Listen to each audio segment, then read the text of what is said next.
Assalamu alaikum. A very good morning to all of you. How have you been? Hope that you all are fit and fine. Alhamdulillah, I am also fine by the grace of Almighty Allah. It's me Delwar once again before you. I am your host. I am a student as well as coaching teacher.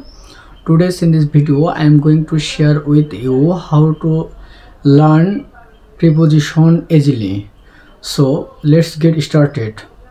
So আজকে আমরা preposition নিয়ে আলোচনা করব। Preposition জিনিসটা হচ্ছে preposition এর basic class একটা দেওয়া হয়েছিল।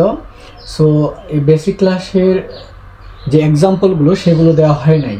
তো অনেকে প্রশ্ন করছিল আমাকে যে কারক এবং বিভক্তি বাংলা দ্বিতীয় যে আপনি পার্টটা বলছিলেন, বাংলা দ্বিতীয়ের পার্টটা কারক এবং বিভক্তি জিনিসটা আমরা কীভাবে মনে রাখতে পারি।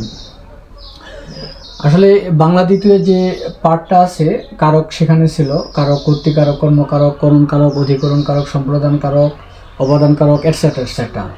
তো কর্তৃকারকে ছিল কে, কর্তাকে, ক্রিয়াকে কে বা কারা দ্বারা যদি প্রশ্ন করি তাহলে যে উত্তরটা পাওয়া যায় সেটা হচ্ছে কর্তৃকারক। কর্মকারক ক্রিয়াকে কাকে দিয়ে প্রশ্ন করলে যেটা উত্তর পাওয়া যায় সেটা হচ্ছে কর্মকারক। করণকারক কি, যন্ত্র সহায়ক উপায় কি দ্বারা, হ্যাঁ, এই ক্ষেত্রে আমরা করণকারক বলি।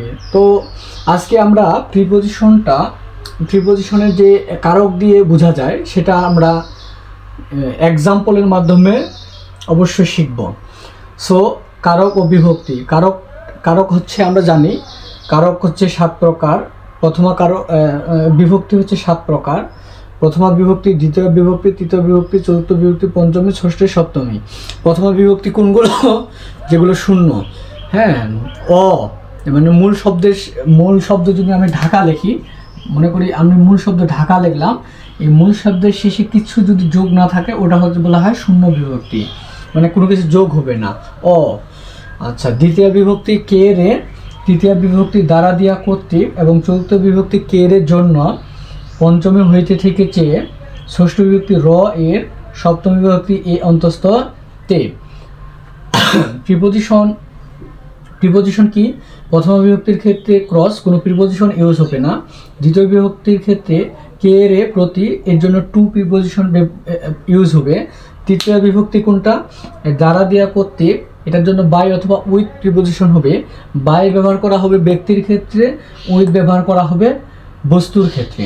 চতুর্থ বিভক্তি হচ্ছে কে রে জন্য, এর জন্য ফর ব্যবহার করা হবে। পঞ্চমী হইতে থেকে চেয়ে, এর জন্য ফ্রম ব্যবহার করা হবে। ষষ্ঠী র এর জন্য অফ ব্যবহার করা হবে। সপ্তমী এ অন্তস্থ তে, এর জন্য অ্যাট অথবা অ্যাড, ইন, অন যে কোনো একটা ব্যবহার করা হবে। সো আমরা এক্সাম্পলের মাধ্যমে শিখে নিই।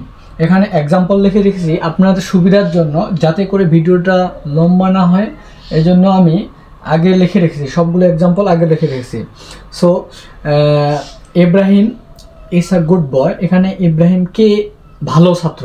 সো কি হয় ভালো ছাত্র, ক্রিয়াকে প্রশ্ন করলে আমরা ইব্রাহিমকে পাবো। সো ইব্রাহিমের আগে যদি কোনোদিন প্রিপোজিশন, মানে প্রপার নাউন, এর আগে যদি প্রিপোজিশন ইউজ করতে চাই তাহলে প্রিপোজিশন ইউজ হবে না। এই জন্য বললাম যে শূন্য, ক্রস, এখানে কোনো প্রিপোজিশন ইউজ হবে না। 2 নম্বর লিখছি ইব্রাহিম গোজ টু স্কুল। আচ্ছা, সেক্ষেত্রে দেখেন যে এখানে স্কুলের দিকে কে রে প্রতি, মানে স্কুলের প্রতি, স্কুলের দিকে, সেক্ষেত্রে আমরা কি ব্যবহার করছি? টু প্রিপোজিশন ব্যবহার করছি। The snake was killed by me. So সাপটা আমার দ্বারা মারা হয়েছিল।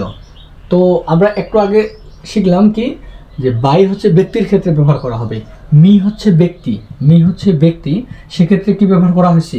বাই প্রিপোজিশন ইউজ করা হয়েছে। এবার ওইটারই এক্সাম্পল, এই যে দ্বারা দেয়া কর্তৃকে, we write a letter with pen. So এই যে আমি পেন দ্বারা লিখি, মানে কলম, এই কলম বস্তুবাচক, এই জন্য কি ব্যবহার করা হয়েছে? উইথ ব্যবহার করা হয়েছে। So they waited for me, এখানে মি জন্য, কার জন্য?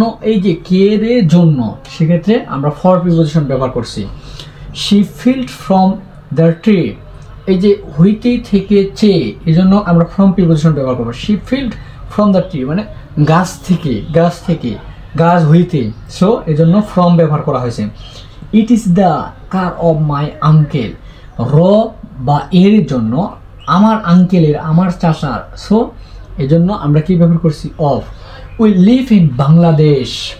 এই যে in preposition in, so in হচ্ছে এ অন্তঃসত্ত্বে বাংলাদেশি, বাংলাদেশি মানে এই জন্য ইন প্রিপোজিশন ব্যবহার করা হয়েছে। সো যদি ভিডিওগুলো ভালো লাগে অবশ্যই আমার পেজটি ফলো করবেন, এবং যারা ইউটিউব থেকে দেখতেছেন তারা আমার চ্যানেলটি সাবস্ক্রাইব করবেন। So thank you, see you again.